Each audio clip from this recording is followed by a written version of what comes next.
Le mercredi 4 avril 2001, le commandant Massoud avait fait sa première et dernière visite à Paris. Nous avions été les seuls à le recevoir. Je vous propose de revoir cette interview. Mon commandant, bonjour. Quelques mots en français. Je sais que vous avez fait vos études au lycée français à Kaboul. Montrez-moi comment vous parlez le français. Il y a beaucoup de zones que je n'ai pas parlé français. C'est bien que vous parlez en français et je réponds en persan. D'accord.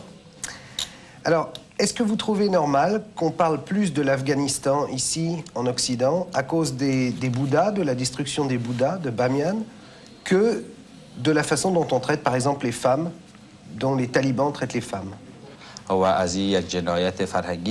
Il était nécessaire d'en parler parce qu'il s'agit d'un crime contre la culture.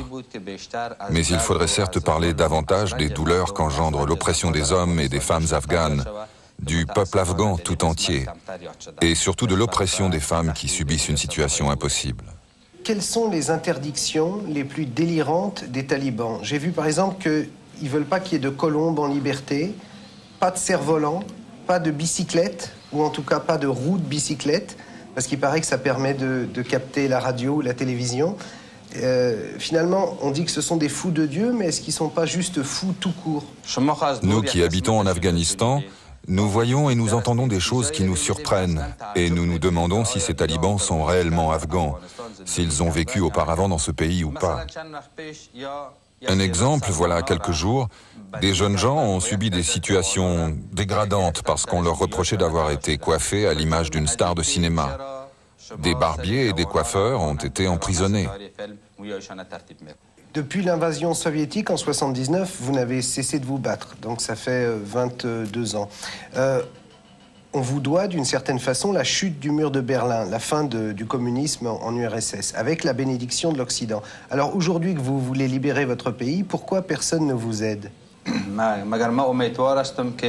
J'espère qu'il y aura des changements dans l'attitude de l'Occident et que l'Occident se trouvera dans l'obligation de nous venir en aide. Cependant, je crains que cette aide ne nous parvienne trop tard.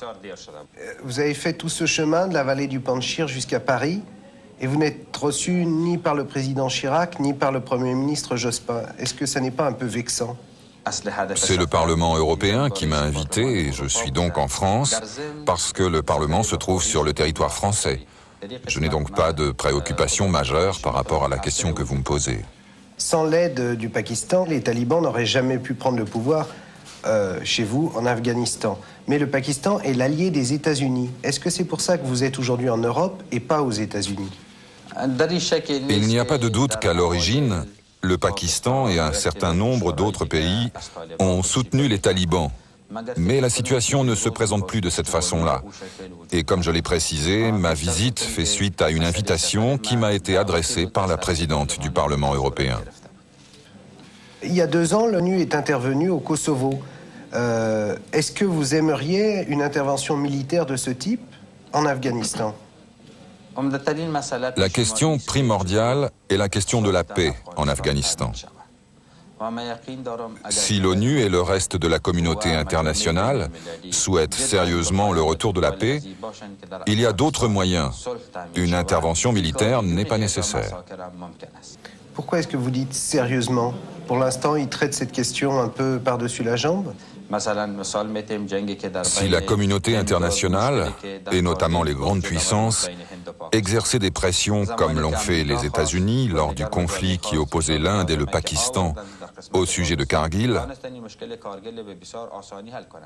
s'ils le faisaient avec la même détermination, avec la même intensité, alors ceci permettrait le retour de la paix en Afghanistan. En fait, le secret de ce retour à la paix, c'est la fin de l'ingérence du Pakistan sur l'Afghanistan. L'ONU soupçonne l'Afghanistan d'être le principal producteur d'opium au monde.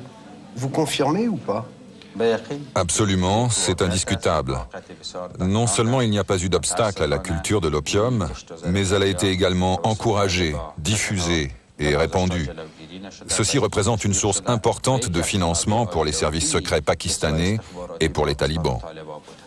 Vous avez eu un temps le pouvoir en Afghanistan, vous êtes entré en libérateur dans Kaboul en 92.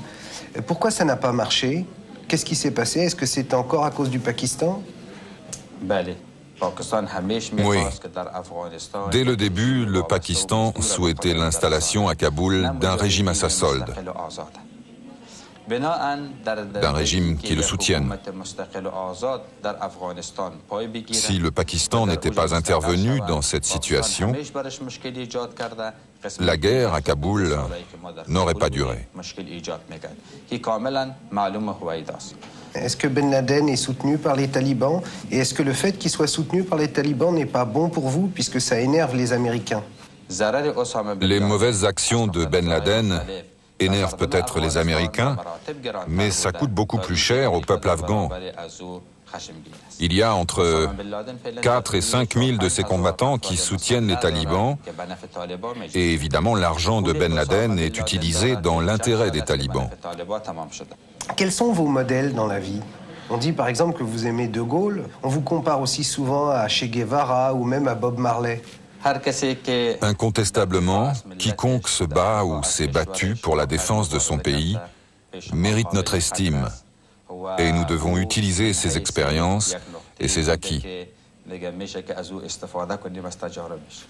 Bien sûr, le général de Gaulle a libéré la France, mais il a donné aussi des idéaux à d'autres combattants qui ont milité pour l'indépendance de leur pays. Est-ce que vous êtes marié et est-ce que vous avez des enfants? Naturellement, ça fait déjà quelques années que je suis marié et que j'ai des enfants. Combien? Quel âge ils ont? Qu'est-ce qu'ils font? Ils vont à l'école? Comment ça se passe? J'ai 6 enfants en bas âge qui vont à l'école, qui étudient. Dernière question, maintenant qu'on se connaît, est-ce qu'on peut se tutoyer? C'est mieux si nous nous tutoyons maintenant. Ok, merci. Merci. Ainsi se termine le vrai journal, mais évidemment pas le film des événements. À suivre donc dimanche prochain à 12h40 en clair sur Canal+. Et d'ici là, méfiez-vous.